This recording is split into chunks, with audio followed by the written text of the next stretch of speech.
Hello and welcome to Sega News Bits. I'm your host George, and with me is Barry. And if you are excited for the upcoming Sonic the Hedgehog movie, and you want us to talk about it on the road to release, you can support us on Patreon and help us make more videos.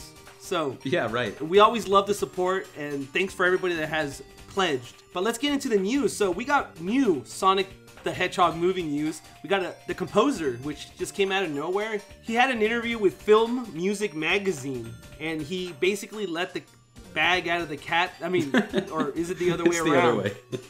He let it out that he's doing the score for the Sonic the Hedgehog movie, which is, I think, big news because I think composers add a lot to a movie, and Junkie XL is actually a really good composer. He's done movies like Alita, the one that just came out, Battle Angel. He did the first Deadpool. He did Batman vs. Superman, which I wasn't a big fan of the movie, but I thought the score was really good. And he also did Mad Max Fury Road. So this is a big deal. And it's also funny because he left Deadpool 2 because Tim Miller left the project. And Tim Miller is the producer for Sonic the Hedgehog. So obviously he's on board with this because they're friends. And he's a good composer. I think this is a huge pickup. I think this is probably the better news out of this movie so far. What do you think? Yeah, I don't really have any major complaints. I guess when I did my little hey intro, I don't know, for some reason I feel like that's the kind of music we're going to be getting with this movie. Like the Hans Zimmer shit. Yeah, exactly.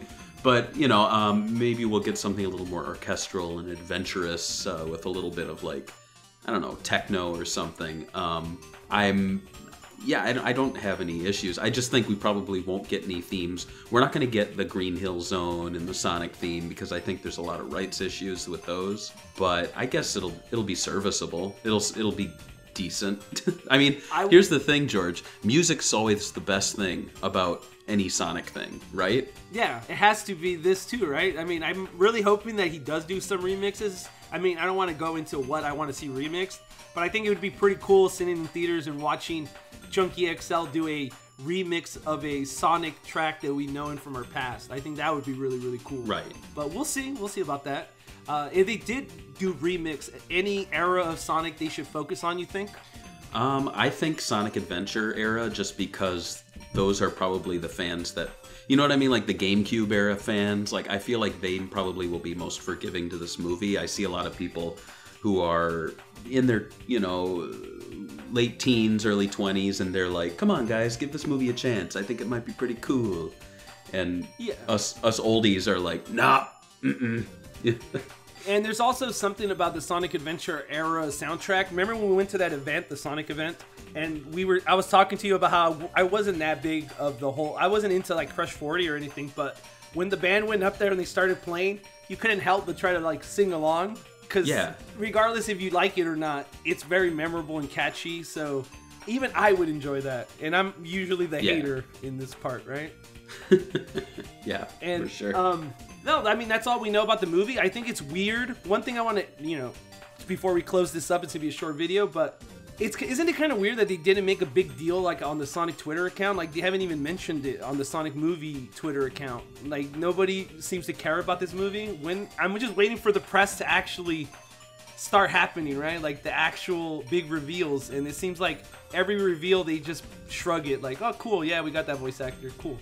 Yeah. Oh, Jim Carrey's in it, whatever. I mean, it's a November release, so we should start seeing things soon, because I feel like I've been starting to see promotion and things like that.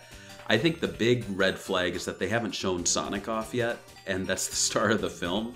So I don't know, maybe they're afraid of how people are going to react to it. But that's my thing, though. Like, if they're afraid how people are going to react, you're doing something wrong, right? Like, you should know as a studio, like, oh man, this is going to piss off fans. Like, there's a lot of movies right now in theaters, or they're coming out very soon, that I feel like have also had really bad promotions. Yeah. Like that Captain Marvel movie, I'm not really that excited for it. I want to see them do more with that, but I hope this isn't that. Or maybe it's a good thing. If it's a bad movie, maybe the less we see it, the better it is for the Sonic brand. Yeah, that's true. I mean, if the movie comes and goes and no one even knew it was in the theaters, that might be good for everyone. So what do you guys think about Junkie XL composing the soundtrack for Sonic the Hedgehog the movie. Did you want to see somebody from Sega join? Maybe Sega Sound Team? That would have been pretty cool. Well, Paramount does not want that. But what do you guys want? Let me know in the comments below. Thanks for watching.